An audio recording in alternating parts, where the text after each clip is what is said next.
Hey everyone, this is Rod. Hope you're doing well out there. So, today I want to talk to you about politicians siding with Trump is a risky thing. It's a short sighted strategy and it's risky. And one of the reasons it's risky is because right now people are hurting.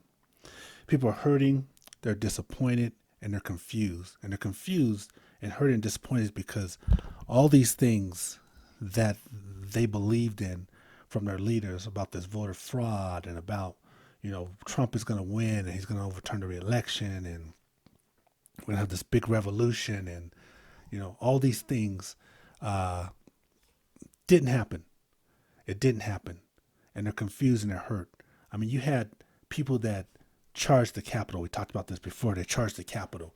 For someone to charge the Capitol, they got to be like all in.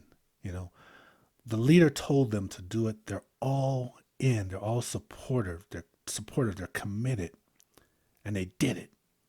But then when they did it, it was a failure. It was a catastrophic failure on every level. First of all, no end game. We don't know what the end game was. Um, Real short sightedness on it. The public responded negatively, overwhelmingly negatively. No support whatsoever. FBI on it. People being arrested, chased down. Family members are turning in their own people who did it. People are getting fired from jobs. Can't fly in airplanes. It just goes on and on. It was a ugly stain, and that's how it's viewed. It wasn't viewed as something brave. It wasn't viewed as necessary. Even it just looked like a bunch of people just charging a building, and um, they looked ignorant doing it. I'm not saying they were ignorant. I'm just saying it just looked ignorant. So big letdown. And the thing is, they were encouraged to do it by a leader, Trump, who they respected, who could relate to them. He's a billionaire, but he could relate to them. He could speak their language, and he encouraged them. He supported them, and then they did it. And then when they did it, Trump backed out. Trump's, didn't support it. When he got a little bit of pressure, he backed out, didn't support it. Talked about that he don't support violence. They should be prosecuted. They were expecting pardons from Trump. It never came. Then Biden became the president just a couple of days ago in the inauguration. He became the president. So that confused them because they really believed that something was going to happen that day where he wasn't going to be able to become the president. They thought maybe the Capitol would be marched, or they were talking about 50 capitals being marched or overtaken, this kind of stuff. Never happened. Never happened. All the rumors or the conspiracy theories, about these politicians and children, whatever it is, I don't know. There's so many of them. Uh, it's just starting to look more and more like that. This stuff was just a bunch of BS and not true. And you have people out there who bought into it 100%, believed it, not because they're stupid per se. I don't believe they are, but because they believe these leaders who lied to them and misled them. So now here they are, and nothing has come true. The Capitol March didn't go the way they thought it would. Trump said he would be the president. Never happened. We have politicians telling their people that, this is all voter fraud. He's going to be the president. It didn't happen. Biden's still the president. So now there's confusion. Trump left, people getting shut down. Trump can't even communicate right now. This powerful leader, who was once a powerful leader, being shut down 100% by social media, whether it's tweet was his favorite form of communication, YouTube, Facebook, all of them shut Trump down.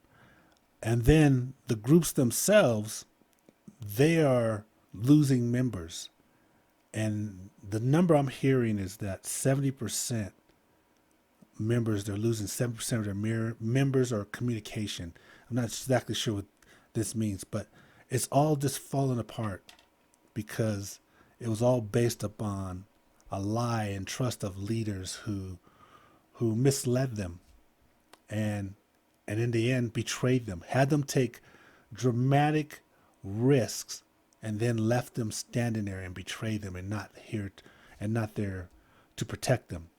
So it's a risky thing right now for politicians to side with Trump. They want to separate themselves, particularly the Republican Party in particular. They want to separate themselves. And Mitch McConnell's leading the way. In particular, in my opinion, is because Trump's brand is not the Republican Party brand. I mean, it became the Republican Party brand because he was the president and he was very powerful, but I don't really believe his brand is the Republican Party brand. So they're trying to separate and establish their own brand. So they're going to have to break from Trump. So all this conspiracy theories, the voter fraud talk, they have to break away from that. They have to move on. We have real issues right now with the coronavirus and unemployment. They have to solve these issues. We as a country have to solve these issues. But you still have a handful of leaders, Republicans in particular, who are siding with Trump. And one is Josh Hawley. It's real short-sighted on his part and those others to, at this point, continue to talk the rhetoric of voter fraud and to create this separation and division at this moment. And it's short-sighted for a few reasons. But one, like I mentioned before, these people are hurting. They got their hopes up. They were let down. They were betrayed. And so to continue that pain, to continue to like walk over, to try to reach out to them and say, I'm your savior now. That's a vulture. That's a shark. That's a shark that sees blood in the water and he's going for the injured. That's a narcissist behavior where, you look for hurting people who you can control for your own benefit, and then you go after them. That has nothing to do with this country. That's just an individual exposing hurt people. And sooner or later, when you take that type of approach, people will eventually find you out. They'll find you out that you betrayed them. They'll find you out that you're telling a lie. They'll find you out that you aren't real. Sooner or later, you'll do that. Hopefully it's sooner, though. If Josh Hawley and these others continue this rhetoric, because the Republican Party is already moving in a different direction, a couple things are going to happen. One, Josh Hawley and those others are going to be alienated, and they're going to look like cuckoos, but they're going to be alienated by the Republican Party, led by Mitch McConnell, or Mitch McConnell and the Republican Party are going to destroy them, destroy them politically, because they cannot allow this type of rhetoric to continue. And the only reason that this rhetoric would continue is for selfish reasons. They want to gain an edge politically. And the thing about, in my opinion, Josh Hawley, he'll continue for a little while because he likes the limelight. He's not used to this limelight. He's famous. He's got this limelight. He thinks it's a good thing, but they're just using him. And he's letting this limelight go to his head. And he's exposing himself even more to the public or what kind of person he is. So he's doubling down on his thought process and theories about the voter fraud and all this other stuff when other Republicans are moving on. And all he's doing, he's hurting that base. Those who believe him, he's hurting that base. Sooner or later, and it's already happening, people are going to find out that they've been lied to or misled. And when they do,